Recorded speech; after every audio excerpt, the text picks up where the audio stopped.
প্রথমেই ভারতবর্ষের যশস্বী প্রধানমন্ত্রী বিশ্ববরেণ্য নেতা, যিনি ভারতবর্ষকে নিজের মান সম্মান অভিমান এবং বিশ্ব দরবারে ভারত আমার জগৎসভায় শ্রেষ্ঠ আসন লবে এই মন্ত্রটিকে যিনি প্রতিজ্ঞাবদ্ধ হয়ে আজকে সাকসেস করছেন, সেই বিশ্ববরেণ্য নেতার আজ ৭৫তম জন্মদিবসে ভগবানের কাছে ওনার সুস্বাস্থ্য কামনা করি।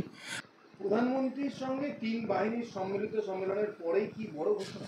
আপনারা তো সকলেই দেখেছেন গত মঙ্গলবার সিসিএস মানে ক্যাবিনেট কমিটি অন সিকিউরিটি, সেখানে প্রধানমন্ত্রীজি নেপালের বিষয় নিয়ে আলোচনা করেছেন।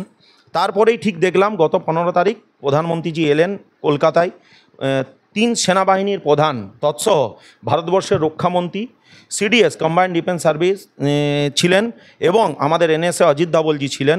ওনাদের সাথে কম্বাইন্ড কমান্ডার বৈঠক হওয়ার পর যে আলোচনা হয়েছে, সেই আভ্যন্তরীণ আলোচনার বিষয়ে সিকিউরিটি ম্যাটার নিয়ে সংবাদ মাধ্যমের কাছে বলে দেশের ইন্টারনাল সিকিউরিটিটাকে তো আমি আলোচনা করতে পারবো না, এটা ওনাদের আভ্যন্তরীণ বিষয়। কিন্তু যে একটা কথা উঠেছে থিয়েটার কমান্ড কম্বাইন্ডভাবে করার, এই সব জিনিস দেশের internal security, external security, emergency threat, NCIIPC মানে যেটাকে ন্যাশনাল ক্রিটিক্যাল ইনফরমেশন ইনফ্রাস্ট্রাকচার যে প্রোটোকল বিভিন্ন রকম থাকে, সেই সব আলোচনার পরিপ্রেক্ষিতে 3 বাহিনীর সাথে যে গুরুত্বপূর্ণ আলোচনা, সঙ্গে এনএসএ সিডিএস, এটা একটা বিশেষ মাইনে রাখছে উত্তর পূর্ব সীমান্ত। এবং আমরা সকলেই জানি যে নেপাল থেকে পশ্চিমবঙ্গের যে 100 কিলোমিটারের যে দায়রার সীমান্তবর্তী এলাকা আছে, সেখানে যে একটা চিকেন স্নেক করিডোরের ব্যাপার আছে, সেই নিয়ে যে আলোচনা নিশ্চয়ই সেখানে থাকবে। এটা আভ্যন্তরীণ বিষয় আলোচনা হলেও আমরা একজন রাজনৈতিক বিশ্লেষক তৎসহ প্রাক্তন সেনাকর্মী হিসাবে আমাদের মাথায় এইটাই আসছে। প্রথম থেকেই বলি, ভারতবর্ষ নরেন্দ্র মোদীজির নেতৃত্বে আভ্যন্তরীণ এবং বর্ডার সন্নিবেশিত সুরক্ষার মধ্যে দৃঢ় আছে, সুদৃঢ় আছে। এসএসবি, বিএসএফ, সিআরপিএফ, সিআইএসএফ, বিভিন্ন রকম যে সেন্ট্রাল বাহিনী, তাছাড়াও রাজ্য সরকারের বিভিন্ন দপ্তরের যারা কাজ করেন সুরক্ষার বিষয়ে, তারাও বিভিন্নভাবে কেন্দ্রের সাথে সমন্বয় রেখে সব জায়গায় কাজ করছেন। কেননা ন্যাশনাল সিকিউরিটি, জাতীয় সুরক্ষার যখন ব্যাপার আসে, সেখানে কোনো রকম রাজনৈতিক সমীকরণ চলে না, সেখানে জাতীয় সুরক্ষার আসে।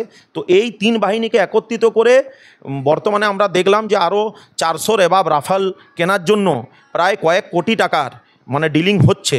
এটা একটা মানে বড় ব্যাপার। সেনাবাহিনীর সশক্তিকরণ আগামী দিনে যেভাবে হচ্ছে, থিয়েটার কমান্ড নিয়ে আলোচনা হচ্ছে, তো এটা আমাদের কাছে একটা বড় পাওনা আগামী দিনের জন্য। দিল্লিতে যেসব আলোচনা সামরিক বাহিনীর হতো, আজকে ভাবুন ইস্টার্ন কমান্ডের ফোর্ট উইলিয়ামে সেই আলোচনা দিল্লির থেকে উঠে সেনাবাহিনী সদর দপ্তর সেখান থেকে উঠে এখানে আসছে।